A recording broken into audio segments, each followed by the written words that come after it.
كنت في مرة وعايز تغير اسم المستخدم والصورة بتاعة الجهاز بتاعك، فأنا النهاردة جاي أقولك تعمل كده ازاي.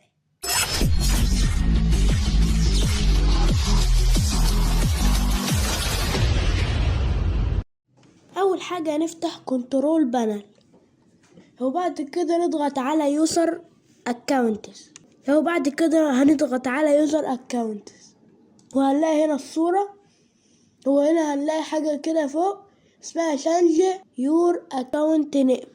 مثلا انا هكتب بي سي وهنضغط على شانج نيم بس، وكده الاسم اتغير. ولو احنا عايزين نغير الصورة هنضغط على make changes to my account in PC settings. انا هختار براوس فور 1 وهختار الصورة اللي انا عايزها. انا كده اخترت الصورة بس، وكده الصورة اتحطت. ولو عجبك الفيديو ما تنساش تعمل لايك وشير وسبسكرايب للقناة وتفعل زر الجرس.